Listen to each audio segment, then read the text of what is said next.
अस्सलाम वालेकुम दोस्तों, मेरा नाम हमजा खान है और आप देख रहे हैं मल्टी इलेक्ट्रिकल टेक्नोलॉजी। दोस्तों, आज की वीडियो में मैं आपको बताऊंगा, अगर वॉशिंग मशीन का फल सीटर पानी के जोर से ऊपर की तरफ आ रहा हो तो उसमें क्या फॉल्ट आ सकता है और उसको आप घर बैठे खुद कैसे ठीक कर सकते हो। अच्छा दोस्तों, ये मेरे पास एक वॉशिंग मशीन आया हुआ है और इसका ये जो फल सीटर है ना, वो बाहर की तरफ आ जाता है।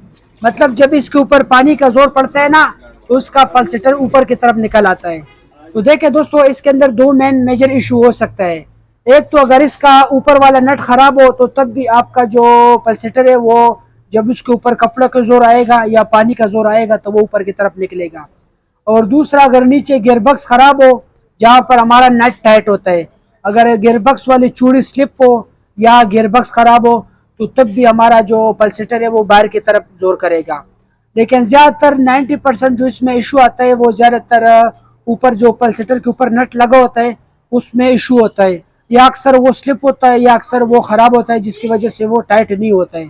तो चले दोस्तों, अभी मैं आपको दिखाता हूँ कि इसको आपने कैसे निकालना है। अच्छा दोस्तों, जब भी आपके मशीन से पल्सेटर निकल रहा हो तो उसकी दो रीजन हो सकते हैं। नंबर वन, जो इसके अंदर नट लगा होता है ना, जो स्क्रू लगा होता है, या तो उसका चूड़ी खराब हो जाता है या तो वो उसका जो चूड़ी वो स्लिप हो जाता है या तो उसको जंग लग जाता है जिसकी वजह से ये पल्सेटर अपनी जगह पर बैठता नहीं है और वो बार बार जब वो इसके अंदर पानी का लोड पड़ता है तो वो निकल आता है।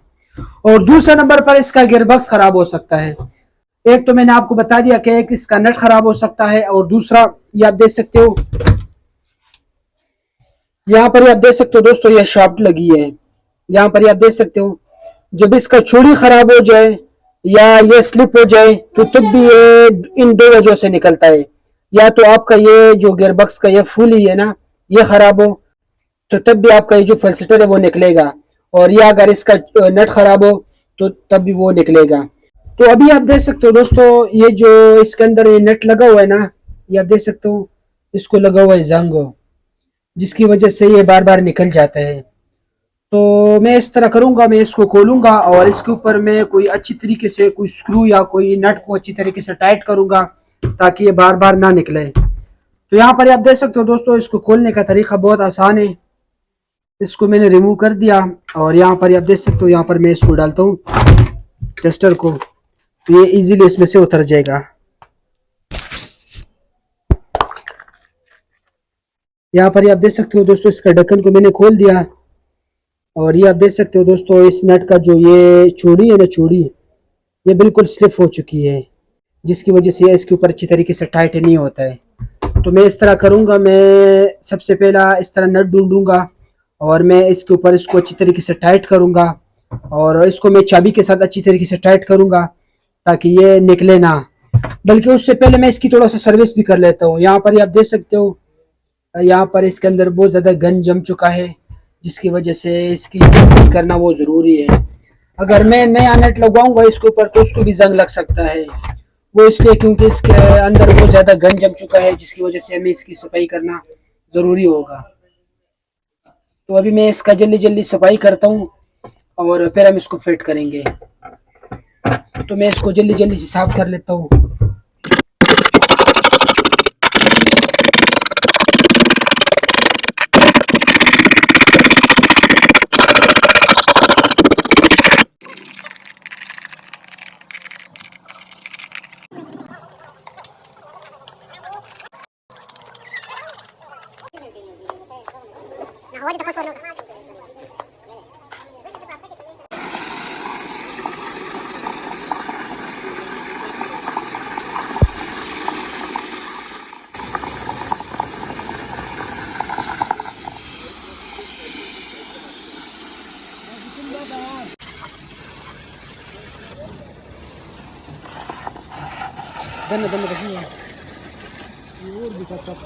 हाँ, अच्छा दोस्तों, इसको मैंने अच्छी तरीके से सर्विस कर दिया, इसको भी मैंने अच्छी तरीके से साफ कर दिया और नीचे से मशीन को मैंने अच्छी तरीके से साफ कर दिया। और अभी आप देख सकते हो दोस्तों, इसका जो नट है ना, नट वो खराब हो चुका था। तो सबसे पहले तो आपने ये देखना है कि भाई इसका नट खराब है या नीचे गियरबॉक्स खराब है।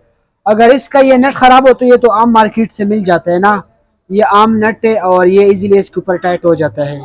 तो अभी इसका नट खराब है और नीचे का जो वो गियरबॉक्स है वो ठीक है। अगर आपकी मशीन का नट ठीक है तो फिर उसकी गियरबॉक्स खराब हो सकता है। तो दोस्तों अभी आप देख सकते हो ये जो नट है ना, इसको मैं इसके अंदर भी चेंज कर दूंगा तो हमारा जो मसले वो हल हो जाएगा। तो अभी आप देख सकते हो इसको नीचे से मैंने अच्छी तरीके से साफ किया हुआ है। तो अभी मैं पल्सेटर को अपनी जगह पर बैठा दूंगा।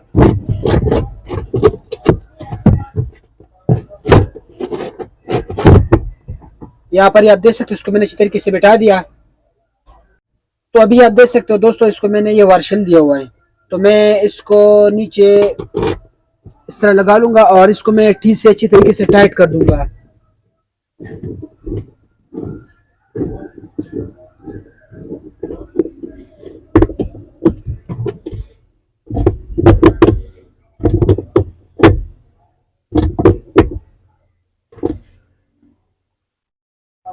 दिया। और ये जो ऊपर वाला केप है ना, इसको मैं इसके ऊपर बैठा दूंगा इस तरह का। ये आप देख सकते हो इसको मैंने बैठा दिया। और अभी हमारा जो पल्सेटर है वो बाहर की तरफ नहीं निकलेगा।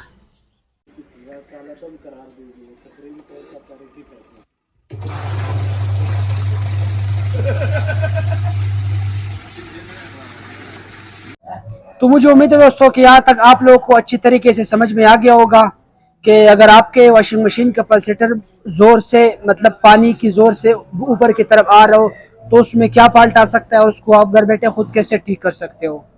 दोस्तों अगर वीडियो अच्छी लगी तो वीडियो को जरूर लाइक करें। और अगर आप लोगों के जहन में कोई किस्म का सवाल हो तो आप हमसे कमेंट बॉक्स में पूछ सकते हो। हमजा भाई को दे इजाज़त, दुआ में याद रखिए। अल्लाह हाफिज़।